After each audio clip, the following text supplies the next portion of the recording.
Bonjour à tous, ici Manon Fabre.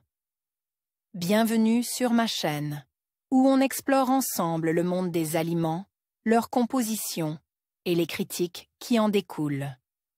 Si vous voulez mieux comprendre ce que vous mangez et faire des choix éclairés, n'hésitez pas à vous abonner pour rester informé. Prêt à découvrir? C'est parti! Bonjour à tous.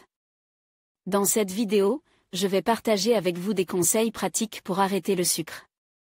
Je sais à quel point il peut être difficile de se défaire de cette habitude, surtout avec toutes les tentations qui nous entourent. Je vais vous expliquer pourquoi il est important de réduire notre consommation de sucre, les effets que cela peut avoir sur notre santé, et je vous donnerai des astuces simples pour y parvenir. Que vous soyez simplement curieux ou que vous souhaitiez vraiment faire un changement, cette vidéo est faite pour vous.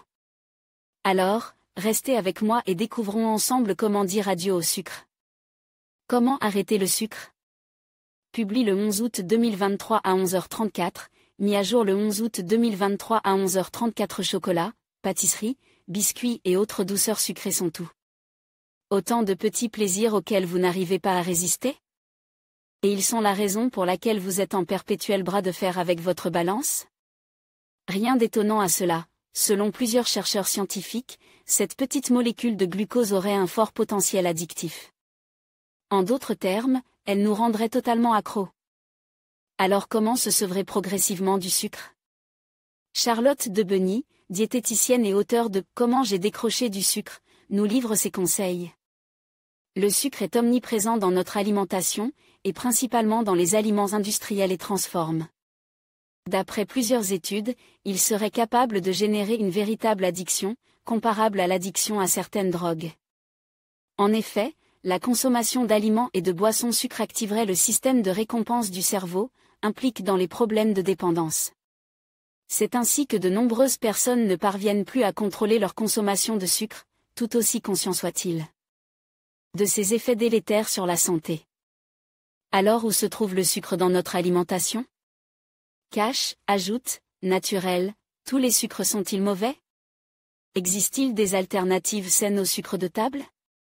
Quid des édulcorants? Comment adopter un régime pour se désintoxiquer progressivement du sucre?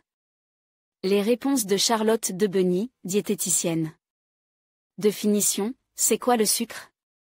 Avant de bannir le sucre de votre alimentation, sachez que dans la grande famille des glucides, il existe plusieurs groupes d'aliments aux valeurs nutritionnelles très différentes, que l'on peut regrouper en deux grandes catégories, les féculents et le pain, composent essentiellement d'amidon, à savoir de longues molécules de glucose reliées les unes aux autres, les aliments sucres, riches en sucre simple, à savoir des petites molécules d'une à deux unités de sucre, glucose, fructose, galactose. Attention de ne pas tout mettre dans le même panier, notre corps a besoin de glucose car c'est le principal carburant de nos muscles et de notre cerveau. Sous forme de glucides complexes, ils ne doivent pas être supprimés car ils sont lents à digérer et nous apportent de l'énergie progressive. Ils sont indispensables à l'équilibre alimentaire, insiste Charlotte Debeny. Il ne s'agit pas non plus de supprimer de votre déjeuner les aliments frais et sains, sources de sucre simple, tels que les fruits, les légumes plus sucres ou les laitages peu sucre, qui apportent des micronutriments essentiels à la santé. Lorsque l'on décide d'arrêter le sucre, ce sont uniquement les produits sucres, à savoir les aliments industriels qui contiennent beaucoup de sucre simple qu'il faut moins consommer, pas question bien sûr de bannir les fruits de votre régime alimentaire, votre corps en a besoin. On parle donc du sucre de table, du miel, de la confiture, des confiseries, des biscuits, des gâteaux, du chocolat, des glacés. Toutes les autres petites douceurs au goût sucre. Poids et santé, pourquoi arrêter de consommer du sucre? Les aliments très riches en sucre sont pour la plupart des aliments à très forte densité calorique et à très faible densité nutritive. Ce qui signifie qu'ils apportent beaucoup de calories mais peu de micronutriments, vitamines et minéraux. On dit que ce sont des calories vides, résumait l'auteur. Mais au-delà du fait que ces aliments ne présentent aucun intérêt nutritionnel, ils sont mauvais pour la santé lorsqu'ils sont consommés en excès, et leur potentiel addictif fait que c'est facilement le cas. Le sucre est très rapide à digérer, il entraîne un pic de glycémie sanguine, lui-même à l'origine d'une forte sécrétion d'insuline.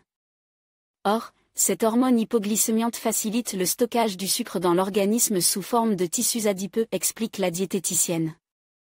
L'excès de sucre favorise ainsi le surpoids et l'obésité, le diabète, le syndrome métabolique et la surcharge de graisse dans le foie. Il serait également une cause de stress oxydant et d'inflammation chronique.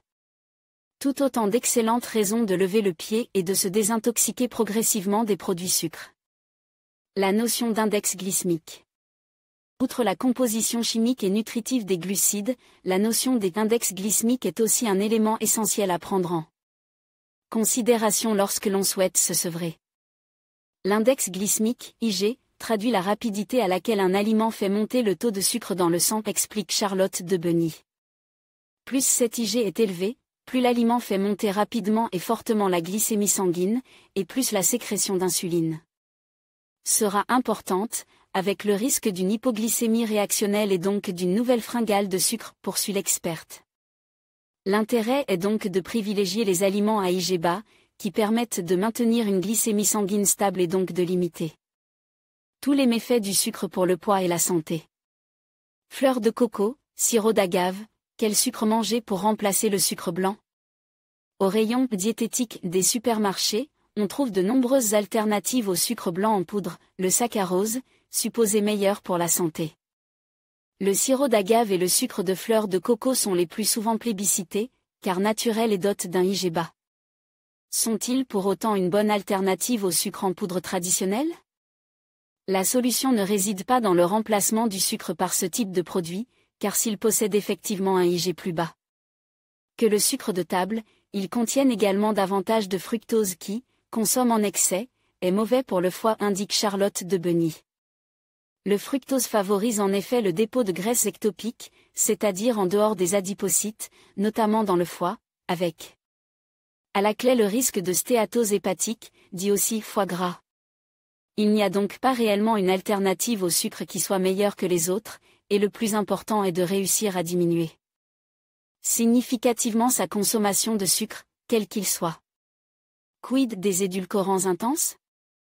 Aspartame, acésulfame K, sucralose, stevia, les édulcorants intenses sont des additifs alimentaires utilisés pour donner une saveur sucrée aux aliments. Ces substances chimiques très variées ont comme point commun de présenter un pouvoir sucrant très élevé et de contenir très peu de calories. Ces faux sucres n'élèvent donc pas la glycémie et ne contribuent pas directement au surpoids. Pour autant, ils ne sont pas forcément à recommander lorsque l'on veut se sevrer du sucre ou de lever l'addiction. Ces édulcorants entretiennent le goût du sucre et interfèrent donc dans le processus de sevrage, regrette la diététicienne. Par ailleurs, d'après les conclusions de l'ANS 1, les études disponibles ne permettent pas de prouver que la consommation de produits contenant des édulcorants intenses présente un intérêt sur le contrôle du poids, de la glycémie des sujets diabétiques ou sur l'incidence du diabète de type 2. Tout autant de bonnes raisons de ne pas se rabattre sur ces édulcorants lorsque l'on tente de se désintoxiquer du sucre. Astuce pour arrêter progressivement de consommer du sucre. Se déshabituer du goût sucre ne se fait pas en un jour, et surtout ne doit pas se faire brutalement. Je recommande vraiment de diminuer en douceur la quantité de sucre consommé, pour ne pas générer de frustration, première cause d'échec de sevrage, insiste la diététicienne. Il faut donc réussir à manger progressivement moins de sucre, en procédant par paliers. La première chose à supprimer sont les boissons sucrées, y compris les jus de fruits sans sucre ajoute, qui font monter très rapidement la glycémie et ne contribuent pas du tout au rassasiement, recommande Charlotte de Beny. L'eau doit rester la boisson de référence. Pour la rendre plus agréable à boire, elle peut être agrémentée de menthe fraîche, d'un jus de citron ou encore de quelques rondelles de concombre. Il est ensuite essentiel de supprimer le sucre de son petit déjeuner, pour éviter d'enclencher le besoin de sucre dès le matin. En buvant un jus de fruits à jeun, ou en avalant un bol de céréales sucre, la glycémie sanguine monte en flèche et provoque une sécrétion d'insuline en pic, avec une hypoglycémie réactionnelle à la clé. C'est ensuite un cercle vicieux qui s'enchaîne avec fringales de sucre, compulsion et hypoglycémie tout au long de la journée. Manger du sucre dès le matin donne envie de manger toujours plus de sucre toute la journée, résumait la spécialiste. Puis, tous les grignotages sucre de type barre chocolatée, sucreries, confiseries doivent être réduits progressivement, remplace par des alternatives plus saines, fruits à coque et fruits secs, fruits frais, yaourt non sucre. Les adeptes de gâteaux, biscuits, industriels et pâtisseries pourront se mettre au fourneau et adapter leurs recettes préférées en diminuant les quantités de sucre. Et en compensant avec des ingrédients goûteux mais non sucre, tels que des arômes ou des épices, cannelle, vanille, fleurs d'oranger, fèves tonka, cacao non sucre, noix de muscade. Une excellente façon de se préparer des gâteaux maison et peu sucre, qui sauront combler nos papilles sans faire excessivement grimper la glycémie sanguine. Le plus important est de diminuer au maximum les aliments sucres industriels, particulièrement peu rassasiants et dénués de qualité. Nutritive, insiste la diététicienne. Enfin, on peut diminuer le sucre de table, ajoute dans les cafés ou les laitages, en passant progressivement d'un morceau de sucre à un demi-morceau, puis à un quart avant d'essayer de s'en passer totalement si c'est faisable. On entend souvent dire qu'il faut 30 jours pour se déshabituer du goût sucre, mais en pratique il n'y a pas de règle certaine. Personne auront besoin de davantage de temps, affirme Charlotte de Benny. Faut-il vraiment arrêter le sucre ou peut-on s'autoriser quelques plaisirs? Il ne s'agit pas non plus de supprimer totalement le sucre qui fait partie des petits plaisirs de la vie et qui n'est pas incompatible avec une alimentation équilibrée. L'Organisation mondiale de la santé recommande de se limiter à 5 à 10% de sa ration quotidienne en sucre, ce qui peut représenter en quantité 25 à 50 grammes de sucre environ par jour, rappelle la diététicienne. On peut ainsi choisir de garder ce sucre pour sucrer des cafés ou des laitages chaque jour, ou de manger un petit quart de chocolat à la fin du repas, ou encore de les réunir pour s'offrir une ou deux bonnes pâtisseries par semaine. Le plus important est d'identifier ses envies, de ne pas les diaboliser et de les respecter pour éviter qu'elles ne virent à l'obsession. En conclusion, arrêter le sucre peut sembler un défi, mais avec des étapes progressives et une bonne dose de motivation, c'est tout à fait réalisable. En remplaçant les aliments sucres par des alternatives saines, en lisant attentivement les étiquettes et en cultivant des habitudes alimentaires équilibrées, vous pouvez réduire votre consommation de sucre et améliorer votre bien-être général. N'oubliez pas que chaque petit pas compte et que la clé réside dans la persévérance. Prenez soin de vous et faites de votre santé une priorité.